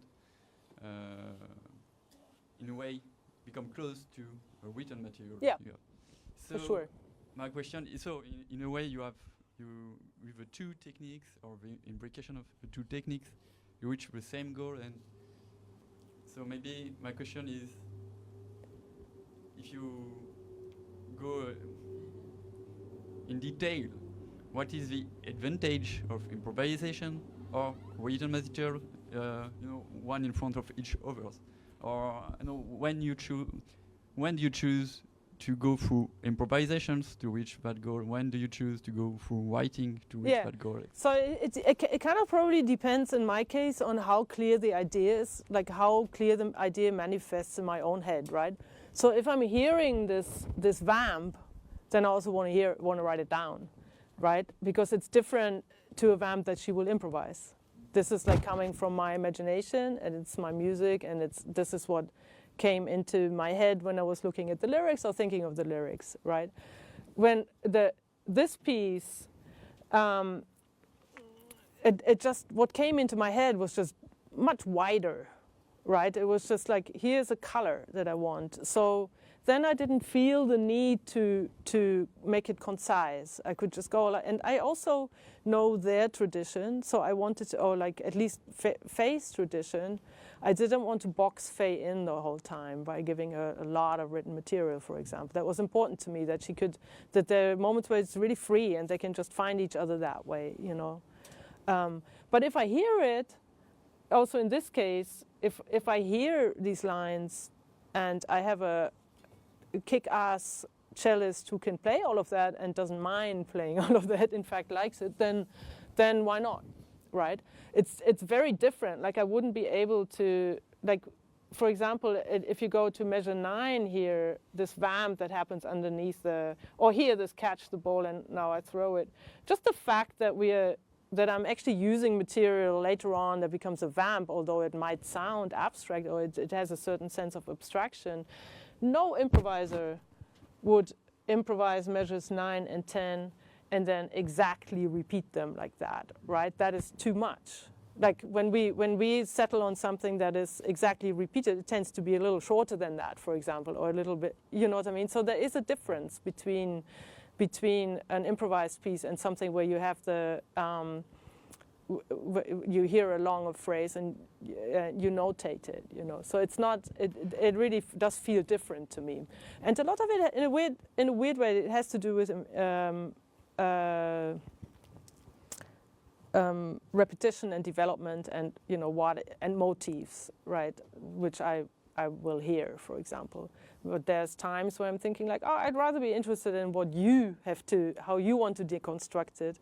In this case, I decided I deconstruct it. So the result will probably be quite different. Is that, yeah. I'm going to go to this because this is so different. Theo Blackman is a great singer. He's also German, so that was kind of in a weird way my connection. I used to play a lot of Brazilian music. That was my first kind of entry to a music that wasn't classical music. So when I moved to London, I got very involved in that. I got very into the lyrics and the moods that the lyrics evoke, and even as a starting point for my own improvisation over those forms, bossas or sambas or whatever I was playing, I would try and transport myself into the person that has been left by their lover or whatever, and just convey this feeling rather than playing the lyrics exactly, but kind of get myself into that mood. And for me, give yourself an out where fate summons you.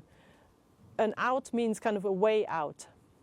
So for me, this had a sort of a positivity to it, of finding solutions to life and its difficulties and fate, So I turned this really into something that comes out of Brazilian music, and the guitar pattern is kind of 4/3.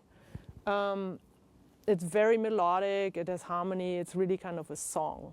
Theo is not really interested, I think, in singing very atonal music or so anymore, although he certainly can. But I kind of, for him, I went to more of a lyrical way. He has a gorgeous kind of sound. So here we go. Ben Monder, amazing.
Very different. Here's one, there's also 3 of those. Here's one where like Theo is a really good overtone singer. Like he's like it's beautiful what he does with that. So I've just asked him. I was thinking of the word verbs, and I thought like, okay, if I play around with the verb, there you have all this overtone singing. So overtones in that sound itself. So I asked him to do an overtone improvisation, but gradually approach those words, and he did this amazingly. It's really beautiful to me what he did to it. It says here, yeah, and then the guitar kind of, there's a moment where it sort of goes into time. It says here at the end, short overtone improv on D. I think we changed that to an E to go with the guitar. There's mistakes in all of these parts somewhere. So, I'm so challenged. Yeah.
There's one more.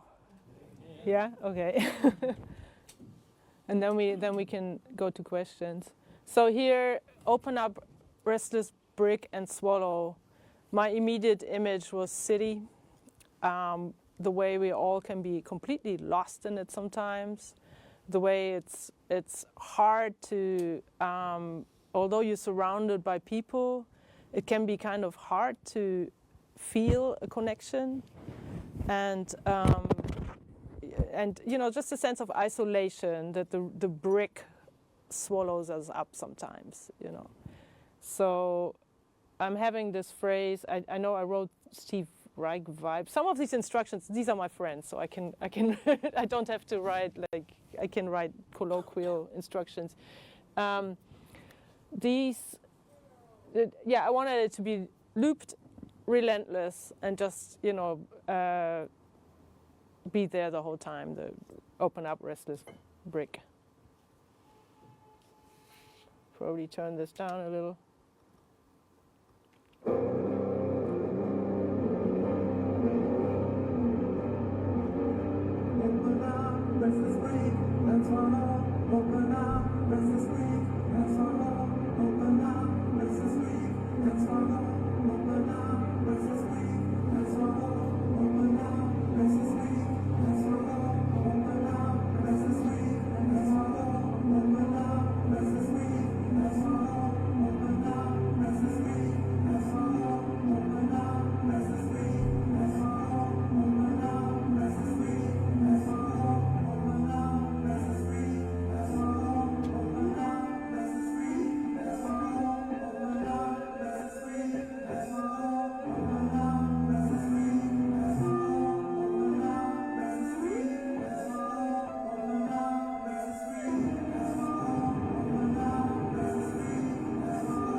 Yeah, Stephen.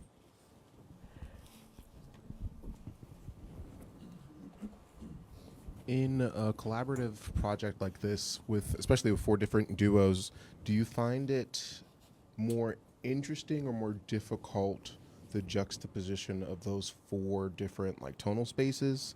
And like, how do you, I guess you said it earlier, the lyrics kind of bridge the gap between all 4. How do you like keep the connective tissue compositionally? Between the 4 duets. Mm-hmm. Yeah, that's a one that I'm like now grappling with, because now I have to find an order. Like, where do I, you know, how do I do this? And I think that also kind of maybe ties in a little bit with with Paul's question. I think although they have some really, really different sonic spaces for each duet, they also have shared spaces. And I think the shared spaces are the kind of tuplets on top of tuplets vibes, you know, where the music starts to wobble, and, you know, and some of the melodic language, like this kind of thing that I use, for example, to create related or where I at least think the brain, you know, our brain looks for structure.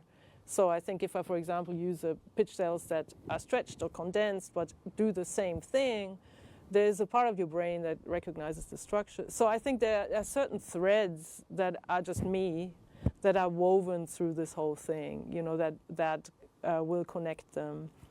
The other thing is that I'm organizing them in a, I mean, I'm playing around with this order right now, but like, that I'm organizing them so that the sets stay intact. So in other words, you will have 15 piano songs, piano voice songs, you have 15 cello voice songs. So you're not going to be ripped out all the time, right? You're going to be ripped out when you get to the next set of music, you know. And I think that was for listening, the best way of organizing it, so it still sounds like a coherent set of music. Each of the sets is half hour long. Yeah. Is that a rough answer? Cool.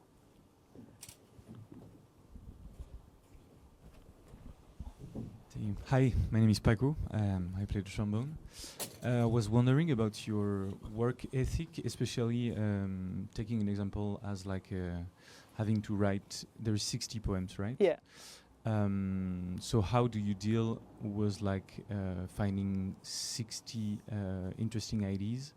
Is it something that like what's your hygiene of work? That's more a or good less like question. like Yeah. do you work like you say, okay, I try to work every day, like writing anything for 10 minutes or having inspiration from whatever when you walk, or I don't know. Yeah, Like yeah. how do you procrastinate or not, or what's your, how Yeah. do you deal with that?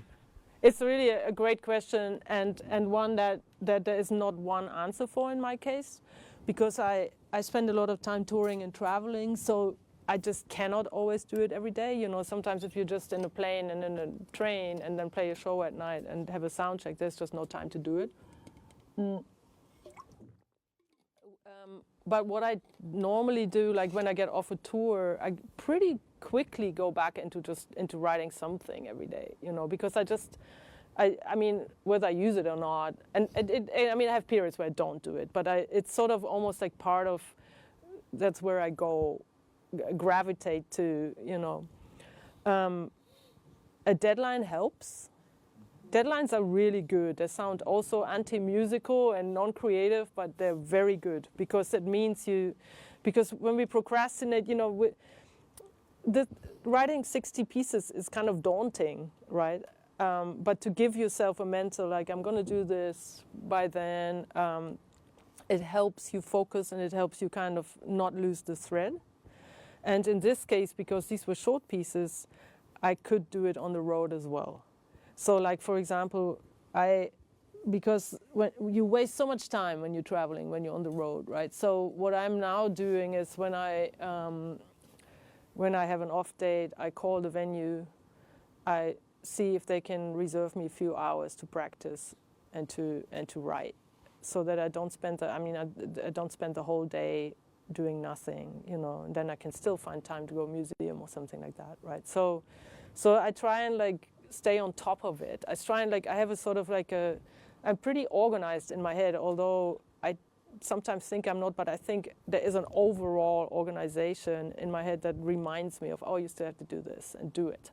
And I learned very early on, like when I recorded my very first album, I was asked by a record label by Candid Records actually, which I'd been recording with this Brazilian band and playing with this Brazilian band, and the head of Candid Records asked me several times, you should do your own record. And I didn't think I was ready. I didn't think I ever wanted to write music, and I didn't think I ever wanted to lead a band. I was basically too scared to do it. I had too much respect for composers, you know, for the big composers, for the jazz composers, for, in my case, Mingus, Ellington, you know. I just had too much respect for it. I couldn't do the first thing of like, put your pen to paper and allow yourself to be bad at it, right? So then I had a really strange experience. This is going to sound a little bit esoteric, but a friend of mine visited an older friend from Germany, an older woman that was a friend as a teenager, almost like a substitute mom, you know. And she came and visited in London, and she was very like eccentric. And she said, I'm going to a spiritualist, do you want to come? So she took me to this spiritualist, you know, people who communicate with spirits. And at that point, I was like, I knew I had to write this record. I was so scared I couldn't do it. I was really, really scared. So I went to the spiritualist, and I was kind of expecting this Victorian kind of lady, sort of fragile purple kind of lady, you know, and who I got was this like chain-smoking Cockney woman. And she said to me like, yeah, I'm seeing this white-haired lady, you know, she said is my grandmother. And she didn't know me at all, right? She didn't know where I was coming from. She didn't know me at all. And she said, and she's putting a pen in my hand. And now she's putting a pencil in my hand. And I'm like, what? And she said, like, yeah, to me it means you should write. And I'm, okay. And I said, well, and she's like, are you a writer? And I said, no, I'm not a writer, but I'm a musician. And I kind of have this project that I'm supposed to compose, and I'm a little freaked out by it. And she said, yeah, I think that's what the pencil is for. And then she said, it was just funny because I'm so like Northern European, like we don't believe in this, you know. Then she said, and this was a kind of the key thing to me, she said, right from this place that you're in when you wake up or when you go to bed, which is the kind of zone where we're like just zoning out, and we're no longer like, we're just letting our imagination kind of come in, right? We're no longer concentrating on these kind of day-to-day things and the stuff that we all have to do, but our imagination kind of takes over. And probably all of you have had dreams of music where there was some amazing music and you realized you wrote this in your head, but you have no idea how to get it on paper. So I kind of started like using meditation to get myself to this point, right? Like a little bit of, okay, here's 10 minutes where I'm just sitting and I'm trying to dissociate from the outside world and from my ego, from my, you know, and I'm just kind of giving into, I'm here in this space, there's this space around me, and I let thoughts come and go, and then, try not to focus too much on identifying with my thoughts. And this is a good place for me, and has always been a good place for me to start composing, you know. And I do this also when I'm on the road. Like if somebody gives me a room with the piano for a few hours, I'm a happy bunny, but I start off kind of by just being a little quiet.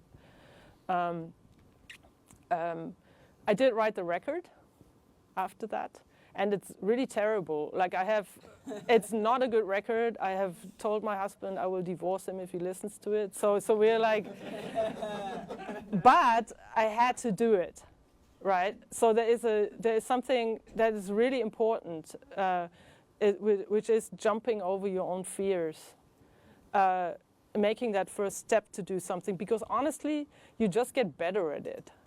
It's just like practicing your instrument. You kind of get better at focusing. You get better at figuring out what the idea is. You have more tools, right? You learn the tools, which is sort of like the right hand thing, and then you also get a little bit better at accessing your imagination, and because you're all players also, right? Like the wealth of ideas that comes just through playing with people, right? It's incredible. Like, for example, we played an improvised set yesterday.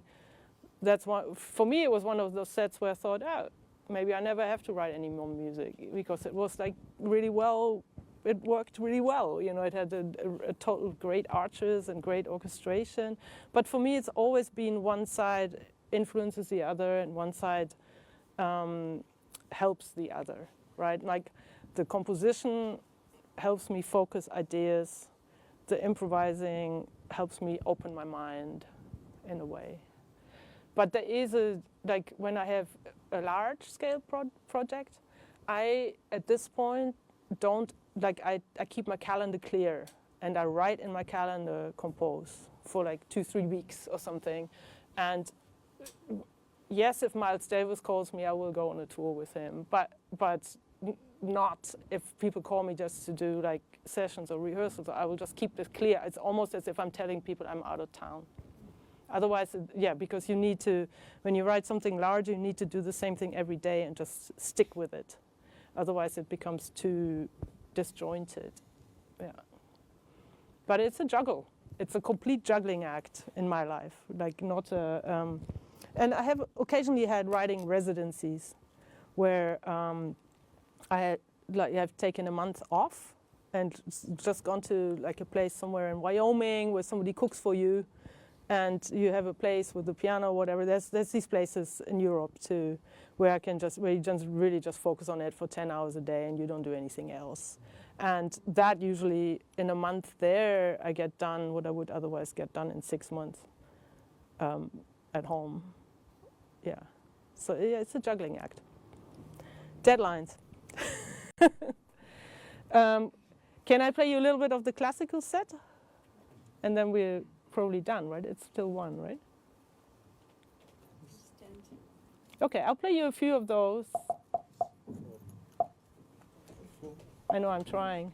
Oh. Yes, 4 times. Yes. And then enter. Oh, it's 5 and enter. Oh, then my fingers work too. Oh my God. Can I borrow your finger?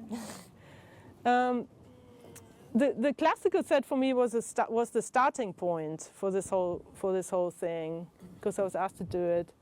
I learned a lot about I've scribbled this out for you because I knew this was going to come up. So this is kind of representative of that.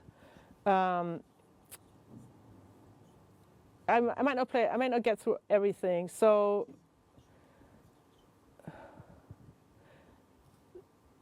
this one, I was kind of playing with the idea, okay, what in improvised music, we so often play in different tempos, but we kind of have an inert tempo that we're feeling. And the kind of phasing that happens because of that is interesting to me. So I thought, okay, I give them each a page. The tempo gets faster for each little segment.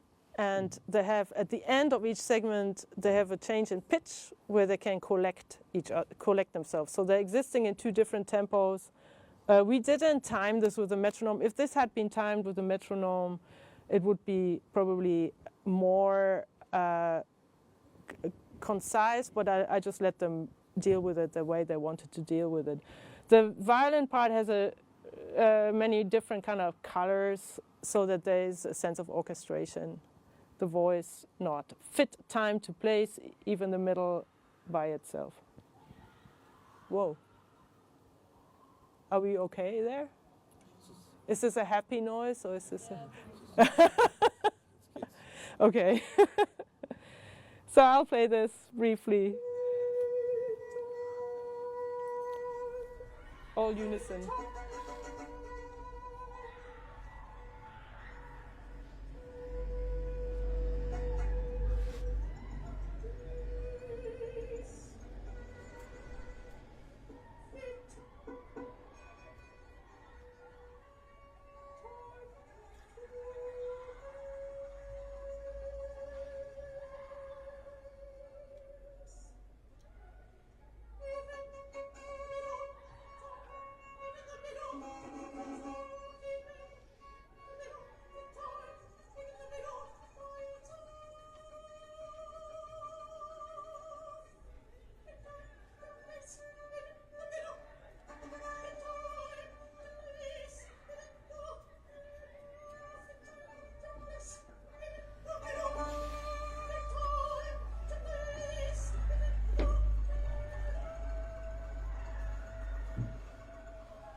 This one, very short. After ecstasy,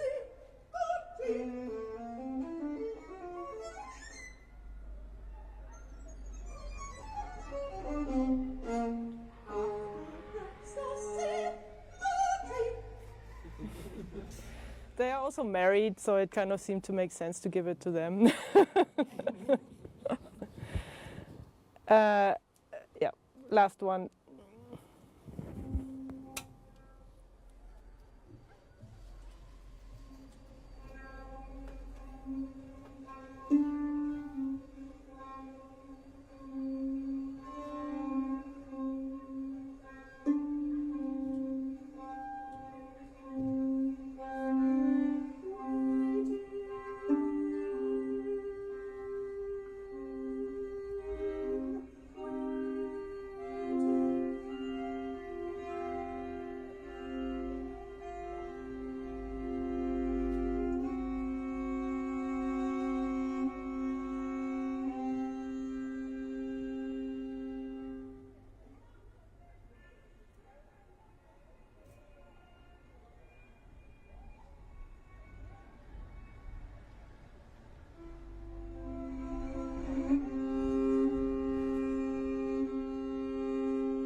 So this was the first group I wrote for, and I was actually studying composition at the time because I never had any degree or anything, and when the pandemic hit, I was like, oh, I better get something so that I can teach, you know. So I ended up doing a master's in composition, and I went for a sort of more of a classical composition master's because I thought I already live in the improvised and jazz world for quite a while. So here's I'm getting a bunch of new skills, and they had several options of groups that you could write for.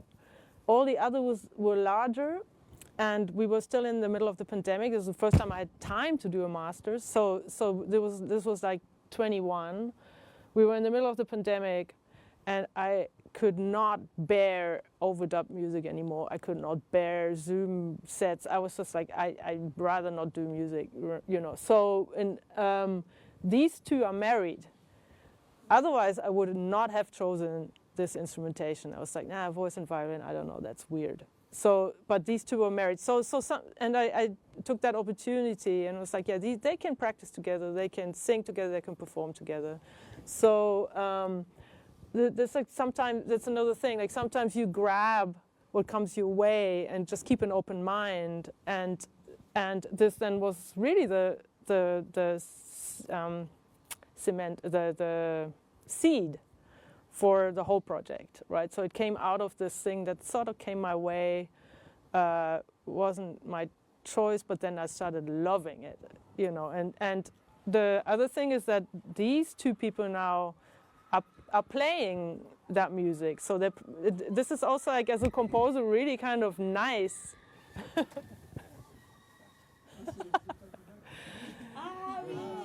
What is it? An exam, like very important High school. exam. Oh! The head of high school. Oh! To college. Cool. So they're finding out where they're going? Oh, that's so awesome. They're finding out if they have the exam. Oh my God. I hope we don't hear any tears next. No, everybody's got it. Cool. 95%. All right. Yeah, so that's the thing, you know, sometimes you don't know what's going to happen, and if you can have a certain flexibility built into your personality, it helps in life to have a certain, like, keep a certain open mind, because you don't know where you're gonna be. You know, I'm gonna leave you with something, which is the Brazilian band that I started out with many decades ago. So with a guest. The guest is called Ginga. This is really old, like 30 years ago or something like that.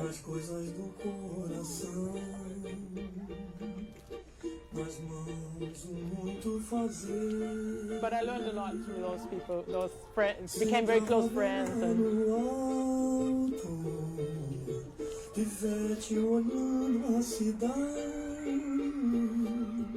Sentindo cheiro de asfalto, descer por necessidade.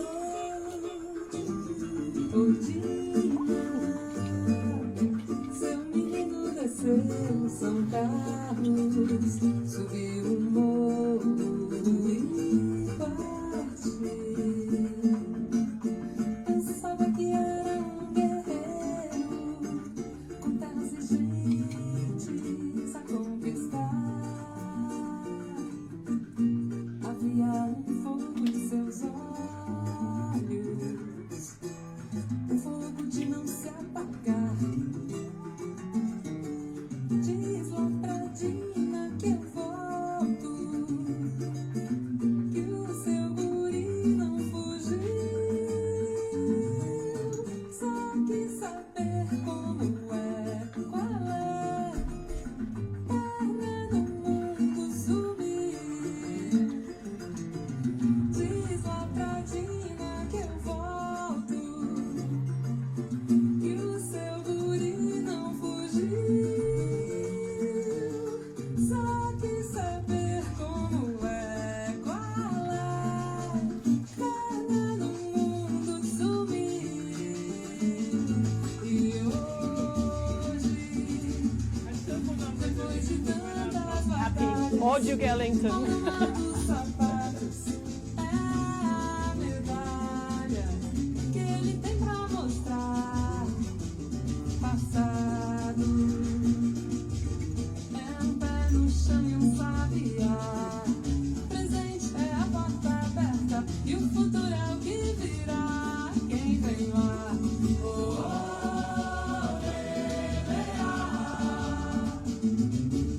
O moleque acabou de chegar.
brings me back.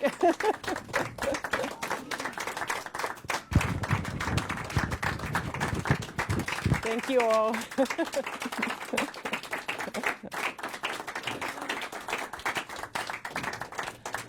Thank you, and I wish you all really all the best and make some good music. We sure need it. And you know, people like Anthony Braxton, for example, like he's born in 1940. He's seen a fair share of crazy stuff go down in America, and he has always said, like, well, the bad times are the good times for music, because it gets people's head turning, and the need to express and the need to get something out there becomes very strong, and also the need to come together as communities becomes very strong in bad times. Good luck with it all.